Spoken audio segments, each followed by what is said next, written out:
বৃষ্টি দেখলে কার কার মন চায় পিঠা খেতে। বাহিরে কয়েকদিন যাবৎ বৃষ্টি হচ্ছে, তাই ভাবলাম পিঠা তৈরি করি। পিঠা আজ আমি তৈরি করেছি দুধপুলি পিঠা। এই দুধপুলি পিঠাটা অনেকের শক্ত হয়ে যায় বানানোর পরে। আজ আমি দেখিয়ে দিব কিভাবে তৈরি করলে একেবারে নরম তুলতুলে এই পিঠাটা হবে। একটি পিঠা আমি কেটে দেখালাম, দেখেন কতটা নরম তুলতুলে হয়েছে, কাটার ভাবেই কিন্তু বোঝা যায়।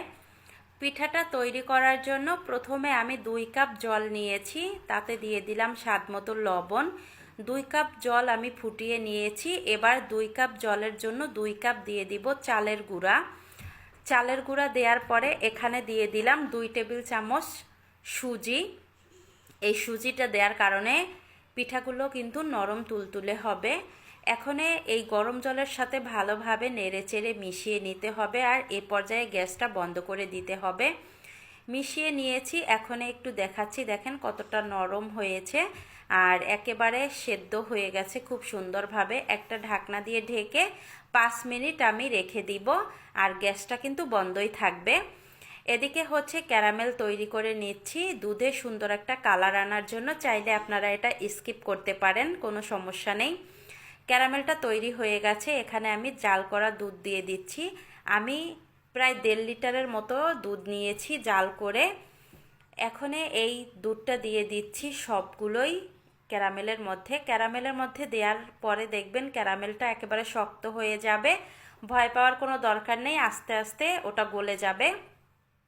দুধটা জাল হতে থাক, আর এদিকে আমি চালের গুঁড়াটা মথে নিচ্ছি। 5 মিনিট হয়ে গেছে, ঢাকনা তুলে একটা বাটিতে নিয়েছি। এবার একটা গ্লাস দিয়ে আমি মথে নিচ্ছি।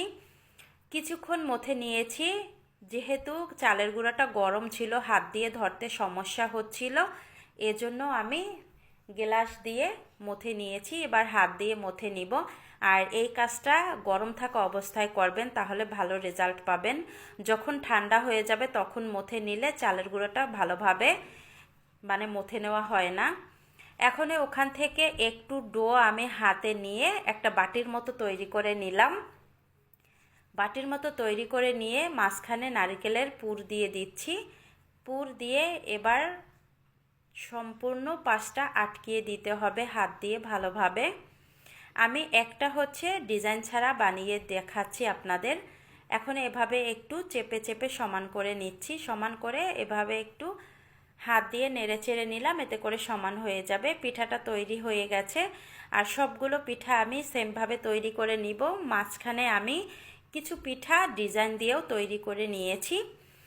পিঠাগুলো তৈরি করা হয়ে গেছে। এদিকে দুধটাও অর্ধেকটা পরিমাণ জাল হয়ে গেছে। এবার সুন্দর একটা ফ্লেভারের জন্য 4টা এলাচ দিয়ে দিলাম। এলাচ দিয়ে তারপরে এখানে মিষ্টির জন্য দিয়ে দিলাম চিনি।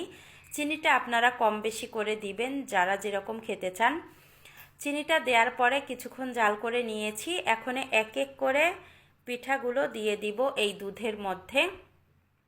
দুধের মধ্যে দিয়ে এবার ঝোলটা দুধটা আরও শুকিয়ে নিতে হবে।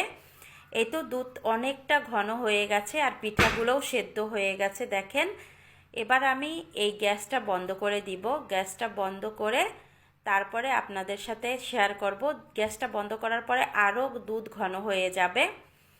এখন একটা প্লেটে এক এক করে সার্ভ করে নিচ্ছি আমি পিঠাগুলো। আর পিঠাগুলো দেখতে যতটা লোভনীয় হয়েছে, খেতে কিন্তু ততটাই মজাদার হয়েছে। একটা পিঠা কেটে শেয়ার করছি, দেখেন কতটা নরম হয়েছে, কাটার ভাব দেখেই বোঝা যায়। বাসায় ট্রাই করবেন।